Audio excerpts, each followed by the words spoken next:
Now let us come to an example. इस example के अंदर क्या यूज़ हो रहा है कि एक infinitely positively charge long wire है एंड इसका डायपोल के साथ कुछ इंट्रैक्शन हो रहा है। तो ये जो क्वेश्चन है इसके अंदर डायपोल का भी कंसेप्ट आपको समझ में आ जाएगा और uniformly infinitely long uniform charge wire का कैसे हम यूज़ करेंगे ये भी पता चल जाएगा। तो इसके अंदर क्या है कि यहाँ से 4a डिस्टेंस पर एक डायपोल पड़ा है जिनका जो बीच का डायपोल डिस्टेंस है वो 2a है। Now we have to find the work done to rotate the dipole pi by 2 and pi by 3। Okay, तो अब हम क्या करते हैं कि सीधा क्या होगा, वर्क डन क्या होगा, the change in the internal energy. Okay, so the change in the work done by external force will be change in the potential energy that is equals to u final minus u initial.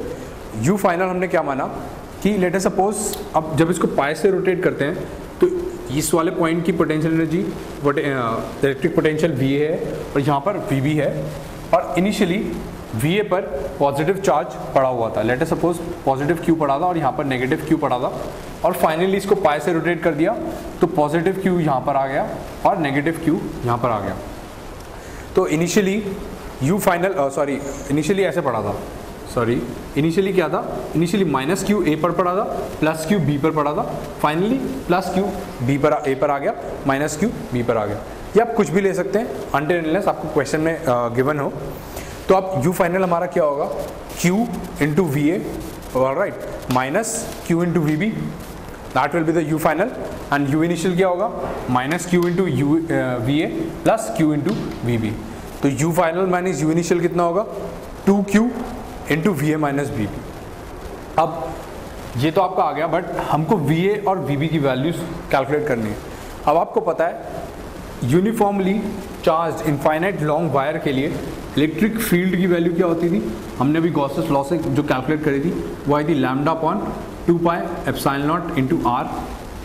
Okay, but हमको ये पता है कि d v by d r की value होती है यही minus epsilon naught 2 pi epsilon naught into are.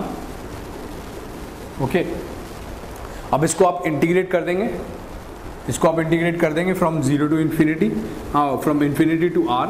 Similarly infinity to r इसको इंटीग्रेट करेंगे तो ये आएगा v r minus v infinity is equals to lambda upon 2 pi epsilon naught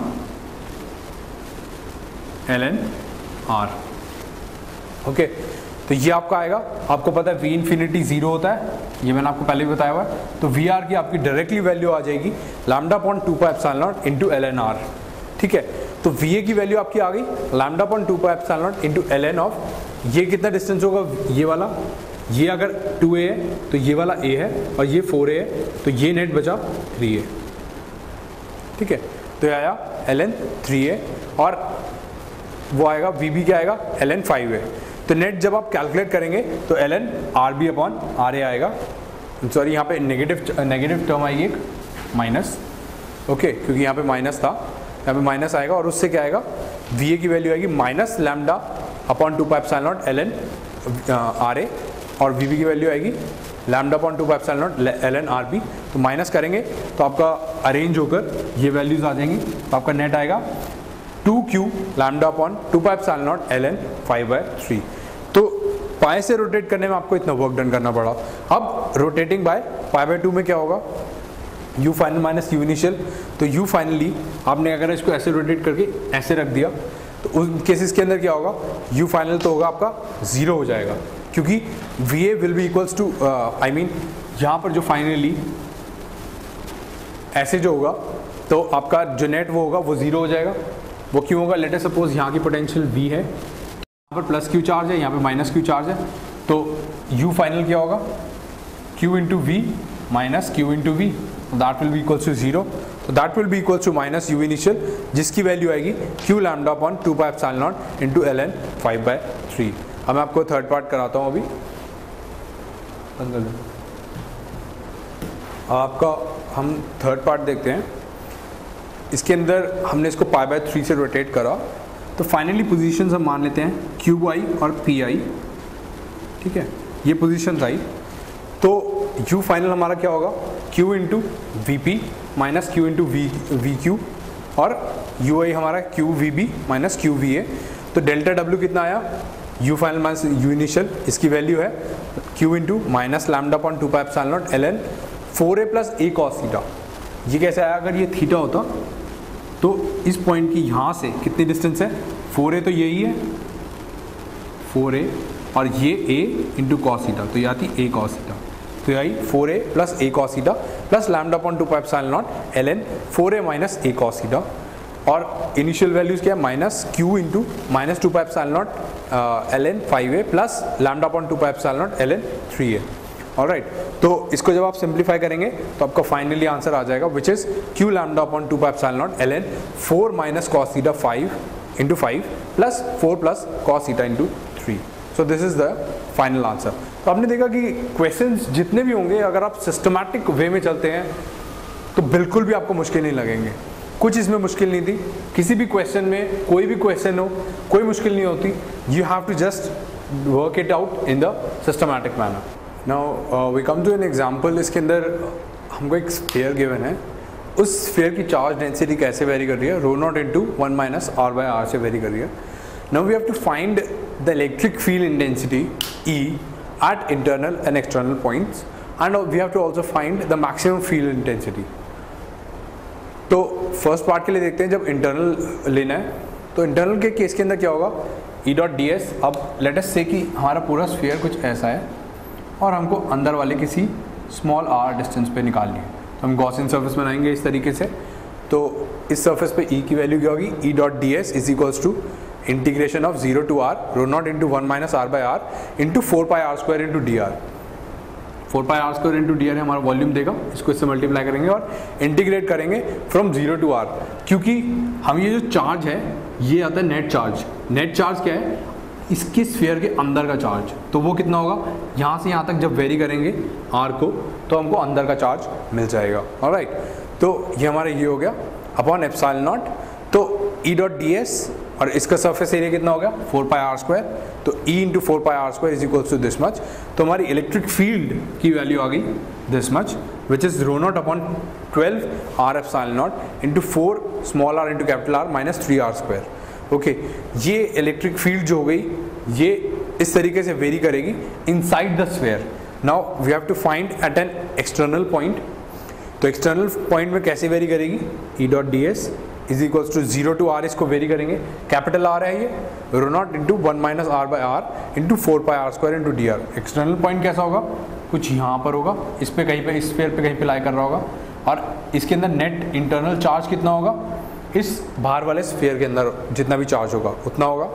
तो उसकी वैल्यू कुछ हमारी इसको इंटीग्रेट करके आएगी from 0 to r, capital R vary करेंगे तो हमारी E की वैल्यू आ जाएगी rho naught into r cube upon 12 epsilon naught small r square. Now we have to find the maximum field that exists at a point inside the maximum field find out करनी है।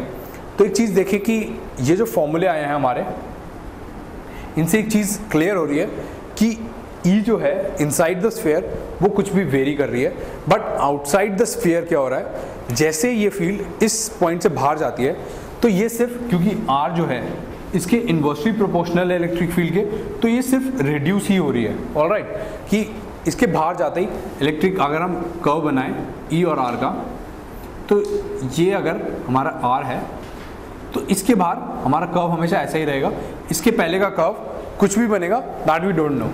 तो हमको इतना तो पता है जो इलेक्ट्रिक फील्ड मैक्सिमम होगी वो या तो फिर इसके यहाँ पर होगी या फिर इसके अंदर ही लाई कर रही होगी, क्योंकि उसके बाहर तो कम ही हो रही है। ओके, तो हम क्या करते हैं कि इसके अंदर वाला वो लेते हैं जो हमारा फॉर्मूला है इसका इलेक्ट्रिक फील्ड का, और उसको हम फिर डिफरेंशिएट करते हैं विद रिस्पेक्ट टू r, और उसको 0 पुट करेंगे तो हमको मैक्सिमम वैल्यू मिल जाएगी r की, जिस r पर इलेक्ट्रिक फील्ड की वैल्यू मैक्सिमम हो रही है। तो इसको जब आप डिफरेंशिएट करेंगे, ये वाली टर्म तो कांस्टेंट हो गई, तो ये आया 4 into capital R minus 6r small r, तो जिसकी वैल्यू इज इक्वल्स टू 0, तो स्मॉल r की वैल्यू आ गई 2r/3। तो this was a very simple example, और आप देख सकते हैं इसको। इस एग्जांपल के अंदर हमको इलेक्ट्रिक फील्ड की वैल्यू गिवन है which is px square i cap plus qy square j cap plus z k cap upon px cube plus qy cube plus z square. Now we have to find the charge inside the sphere of radius r which is centered at origin. Okay, तो electric field की हमको value given है और हमको Q inside find out करना है on this of this sphere of radius r. तो अगर मैं ओरिजिन बनाऊं और उसके अलॉन्ग एक स्फीयर बनाऊं विच इज सेंटर्ड एट ओरिजिन, ये जो स्फीयर है, तो उसके लिए किसी भी पॉइंट पे नाउ फाई क्या होता है, जो मैंने आपको बताया था, which is integral of E dot d S होता है। तो डी एस अगर मैं इसको वेक्टर फॉर्म में लिखना चाहूँगा तो उसकी वैल्यू कितनी होगी, डी एस जो इसका मैग्नीट्यूड है is into x i cap plus y j cap plus z k cap upon r. ये जो टर्म होगी ये हमको इसका डायरेक्शन देगी। ऑलराइट, तो किसी भी डायरेक्शन के अंदर हमको ये गिवन होगा। तो जब हम इसको डॉट प्रोडक्ट करेंगे, ई डॉट डी एस करेंगे, तो क्या होगा, ई की पूरी वैल्यू जो एक क्वेश्चन में गिवन है इंटू डी एस, तो इसको मल्टीप्लाई करेंगे तो क्या आएगा। अब डॉट प्रोडक्ट के अंदर क्या होता है, आई कैप वाले आपस में मल्टीप्लाई होंगे, जे कैप वाले आपस में मल्टीप्लाई होंगे और के कैप वाले आपस में मल्टीप्लाई होंगे। तो क्या होगा, p x square into x which is p x cube plus q y square into y plus q y cube plus z into z z square, और नीचे भी यही था तो ये दोनों टर्म कैंसिल हो गई। तो क्या बचा, डी एस बाय आर, और डी एस क्या है, इसका मैग्नीट्यूड कितना था, 4 pi r square which is very simple. So r से आर कैंसिल हो गया, बचा हमारा 4 पाई आर। तो ये तो हमारा आया फाई, और फाई की वैल्यू कितनी होती है, phi is equals to q inside upon epsilon naught. तो Q इनसाइड की वैल्यू कितनी होगी, जो हमको Q इनसाइड कैलकुलेट करना था, that is equals to 4 pi epsilon naught into R।